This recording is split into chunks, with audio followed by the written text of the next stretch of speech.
Well, the question we ought to ask ourselves is, how do we want our communities to be run? Do we want the decisions made by hedge funds and private equity vehicles based in the Cayman Islands or Panama? Do we want them to be made by remote politicians and bureaucrats over whom we have very little control? Do you want a series of apartment blocks built so that multimillionaires can keep them empty? Or do you want genuinely affordable housing in your borough? Do you want a few huge gardens and private tennis courts and private swimming pools? Or do you want public tennis courts and public swimming pools and public spaces? Because that's the choice that we're faced with. We've become so passive because power has been taken from us that we believe we can't do anything for ourselves.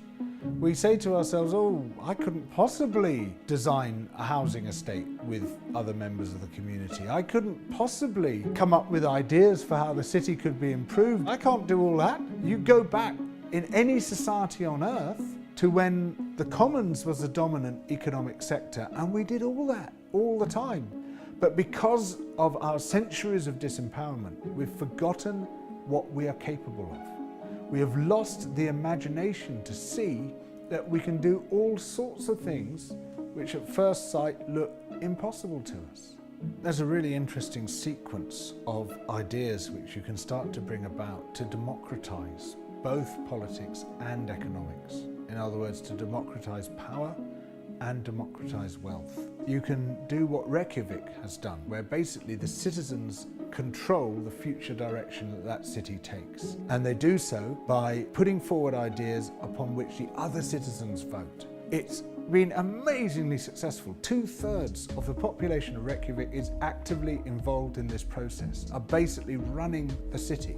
That you can see as step one, mixing participatory politics with the representative politics that we have. Step two is where you bring about some participatory economics. And a classic example of that is participatory budgeting of the kind that was pioneered in the Brazilian city of Porto Alegre. An astonishing process, 50,000 people a year setting the municipal budget.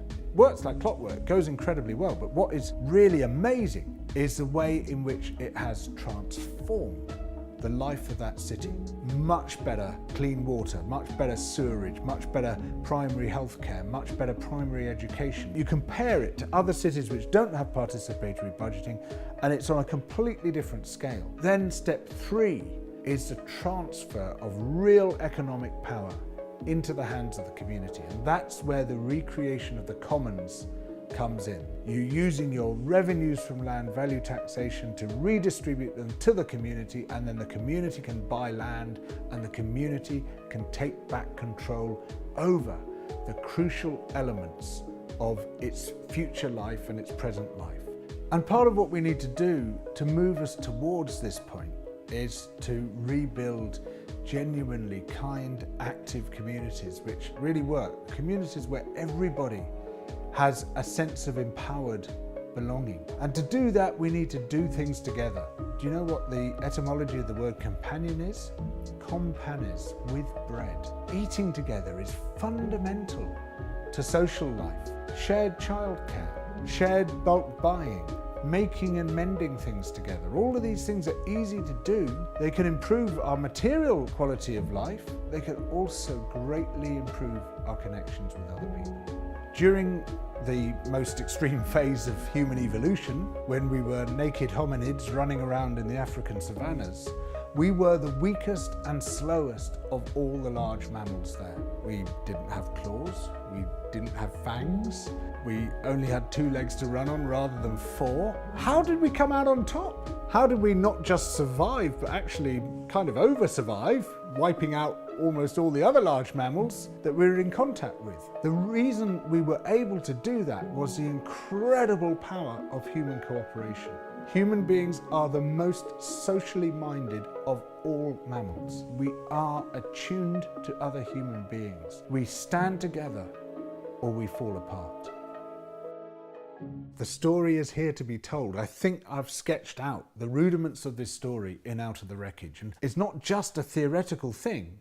There are example after example of wonderful ways in which people are already living this story. There's been such brilliant social entrepreneurial work done by people creating active, engaged, generous, inclusive and powerful communities, by people taking back political power, taking back economic power.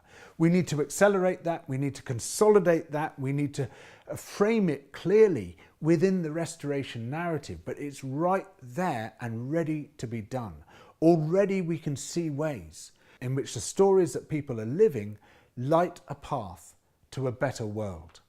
Now we have to make sure that this is brought together in a coherent and simple restoration story that anybody can grasp.